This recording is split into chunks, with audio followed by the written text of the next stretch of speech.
جو کچھ چوتھائی صاحب نے پڑھا اس سے کچھ بات جو سامنے آئی، ایک تو یہ کہ جب حضرت آدم علیہ السلام کو اور ابلیس کو زمین پر اتارا گیا تو اس وقت یہ اعلان ہو گیا بعض حکم بعض ندو کہ اب یہ ایک میدان جنگ ہے جس میں تمہیں اتار دیا گیا. ایک طرف ابلیسی طاقتیں ہوں گی، ایک طرف وحی اور نبوت ہوگی. یہ جنگ قیامت تک رہے گی، ختم نہیں ہوگی. ستیزہ کار رہا ہے ازل سے تا امروز، چراغ مصطفی سے شرار بولا، چلا آیا چلا جائے گا. کوئی چاہے کہ زمین پر بدماشی نہ ہو، غنڈہ گردی نہیں، یہ بھی قوت رہے گی، ایمان والے بھی رہیں گے. اور نام ان کے یہی ہیں کہ ایک طرف جاہلیت ہے، ایک طرف علم. اسلام اور کفر کی بجائے قرآن میں یہ بھی آتا ہے حکم الجاہلیت. اب جتنے بھی یہ نظام ہے نا، بے شک ان کے پاس ڈھیروں کتابیں ہوں، یونیورسٹیاں ہوں، کالج، سب جاہلیت ہے. جو اللہ کو نہیں مانتے یا مانتے بھی ہیں تو کہتے ہیں ہماری زندگی کے ساتھ اب اس کا کوئی تعلق نہیں، ہم جیسے جی چاہے زندگی گزاریں گے، اور مرنے کے بعد اگر کوئی زندگی ہے بھی تو اس کے بارے میں پیشگی اتنا واویلا کرنے کی ضرورت نہیں، جب وقت آئے گا ٹھیک ہے. یہ سارے ہیں جہریے کافر بدین جاہلیت کا یہ نظام. جو سمجھتے نہیں اللہ ہے، ہمیں اس کی بندگی میں رہنا ہے، جو دین اس نے اتارا اس کے مطابق چلنا، وہ ہے علم. یہ قرآن نے علم اور جاہلیت کا یہ فرق بیان دیا. اور یہ بات بھی اللہ تعالیٰ نے واضح کر دی کہ پیغمبر جب آتے رہے ہیں تو اللہ تعالیٰ نے ان کو یہ مال و دولت، سلطنت اور یہ زیب و زینتیں نہیں دی تاکہ لوگ جو ہیں لالچ کی وجہ سے اسلام میں داخل نہ ہو جائیں. اور یہ نتیجہ ہم نے بھگتا بھی ہے کہ جب کثرت ہو جاتی ہے نا ماننے والوں کی اور دنیاوی جاہ و جلال حاصل ہو جاتا ہے جیسے مسلمانوں کو ہو گیا، تو جو لوگ پھر فوج در فوج اسلام میں آئے نا وہ ویسے پختہ نہیں تھے. جیسے ڈاکٹر صاحب نے فرمایا ان کے پاس وہ دولت نہیں تھی ایمان کی، اسی لیے اللہ تعالیٰ نے سورہ انفال میں کیا کیا، خود نبی علیہ السلام کے زمانہ میں کہ پہلے 1-10 کا مقابلہ کر سکتا تھا. اب اللہ کو پتہ ہے کہ تم میں ایمانی کمزوری آ گئی، اب صرف 1-2 کا مقابلہ کر رہا ہے. حضور کے زمانے میں اتنی نسبت گھٹ گئی کہ 1-10 کی بجائے 1-2. تو اللہ تعالیٰ اس لیے جیسے وہ مرزا غالب کہتے ہیں نا، دانت میں تا رہے نا مو انگمی کی لاگ، کہ عبادت کرتے ہوئے لوگ شراب جو ہے نا جنت کی شراب طہور اور وہاں کا اسلم صفا، اس لالچ میں نہ کریں. صوفیاء کا بلند مقام ہے نا، کیونکہ امام زین العابدین فرماتے ابن کثیر البدایہ والنہایہ میں کہ آپ نے فرمایا ہے کہ عبادت غلاموں کی ہے کہ ڈر سے کرتے ہیں دوزخ میں نہ چلے جائیں. یہ غلاموں اور نوکروں کی بات ہے. ایک ہے کہ وہ تنخواہ کے لالچ میں کرتے ہیں ہمیں جنت ملے گی، انعام ملے گا، یہ تاجروں کی ہے، سوداگر لوگ ہیں، سودا بازی اللہ سے کر رہے ہیں. ایک عبادت احرار کی ہے، جو آزاد اور شریف لوگ ہیں نا ان کی عبادت ان چیزوں سے بالکل بلند و بالا ہے. وہ صرف اس لیے کرتے ہیں کہ وہ ہمارا مالک ہے، ہر چیز اس نے دی ہے، اس لیے اس کا حق بنتا ہے کہ ہم اس کا شکر ادا کریں. بے شک وہ جنت دوزخ نہ بھی بناتا پھر بھی وہ اپنے کمالات کی وجہ سے اس لائق ہے کہ بندہ اس کے سامنے جھکے. تو تات میں تا رہے نا مو انگبی کی لاگ، شراب تو رہی ہے نا عبادت میں مل جائیں، دوزخ میں ڈال دے کوئی لے کر بہشت کو. اور صوفی کہتا ہے چاہیے کہ جو جنت ہے نا اس کو جلا دیا جائے تاکہ جو اس لالچ میں عبادت کرتے نا توبہ کریں. یہ کیا کر رہے ہیں، اللہ کو راضی کرنے کے لیے کریں، بے شک وہ پھر جنت تو دے گا. تو اسی لیے اللہ نے حضرت علی نے ایک خطبہ میں کہتے ہیں کہ جب حضرت ہارون اور حضرت موسیٰ آئے، کملیاں انہوں نے اپنے کندھوں پر ڈالی ہوئی تھی، لاٹھیاں ہاتھ میں تھی، فاقوں سے وہ ان کے جسم لاگر تھے.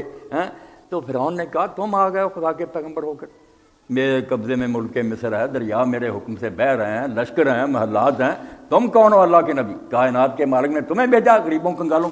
یہ اس لیے اللہ کرتا ہے کہ جو اللہ کی طرف آئیں حق کو حق سمجھ کر آئیں، اور لالچ کوئی نہ ہو کہ اس کے پاس لشکر ہیں یہ ہمیں فتح کر لیں گے یا اس کے پاس دولت اور حکومت ہمیں کچھ ملے گا. نہیں، پیغمبر ان سے خالی ہوتے ہیں، ان کا کردار ہوتا ہے اور بات سچی ہوتی ہے. ایسے لالچ نہیں اللہ دیتا، ورنہ کر سکتا. فرشتوں کی فوجیں ساتھ ہوتی، بڑے بڑے عہدے لوگوں کو ملنے کی تو جلدی اسلام میں آ جاتے، مگر وہ اسلام کھوٹا ہوتا. اس لیے سید صاحب کہہ رہے ہیں کہ کھرا اسلام رہے. اللہ تعالیٰ بالکل پیغمبروں کو نا ان چیزوں سے زیب و زینت سے محروم کر کے بھیجا. اور یہ بھی ہوتا ہے کہ زیادہ لوگ دنیا میں ہوتے ہیں غلط راستے پر چلنے والے، یعنی دریا بہتا ہے جس سمت کو نیک لوگ اس کے خلاف تیرتے ہیں. یہ بڑی آزمائش ہے. اللہ تعالیٰ فرماتا ہے بہت سے لوگ جو ہیں وہ دلیل بنا لیتے ہیں کہ یار یہ راستہ سچا ہوتا تو زیادہ لوگ نہ چلتے، ساری دنیا ادھر کو جا رہی ہے، آپ پاگل ہیں. یہ نیک لوگوں کے مقابلے میں ایک حجت بن جاتی ہے کہ تم ہی بیوقوف ہو، ساری دنیا کو احمق ہے، اتنے پڑھے لکھے. تو اللہ تعالیٰ یہی کہتا ہے کہ اگر تمہیں کثرت جو ہے نا اس کی پیروی کی نا کہ زیادہ کیا کر رہے ہیں تو تباہ ہو جاؤ. وین تو اکثر امن فی الارض تضلوا کا، یعنی اس راستے میں مشکلیں کتنی ہیں کہ دنیاوی نفع کوئی نہیں نظر آتا، خطرے ہی خطرے، پھانسیاں، جیلیں، گولیاں، مرنا ہاں؟ ایک تو نیکی کے راستے میں یہ مصیبتیں، دوسرا زیادہ لوگ ساتھ نہیں دیتے، قافلہ سارا دوسری طرف کو چلتا ہے، یہ بیچارہ ادھر کو چل رہا، اس لیے مشکل ہی مشکل۔ تو یہ جب لوگ مولوی صاحب رحمۃ اللہ علیہ سے پوچھتے تھے حالات ایسے ہیں، اس مسئلے میں کوئی نرمی کریں، انہوں نے ایک مضمون لکھا تنقیحات میں، کیش مرداں نہ مذہب گوسفنداں، کہ اسلام جو ہے نا یہ بھیڑ چال نہیں ہے کہ جدھر کو دنیا جا رہی ہے ادھر کو جانا، یہ ہے مردوں کا طریقہ جو مرنے مارنے پر تل جاتے ہیں۔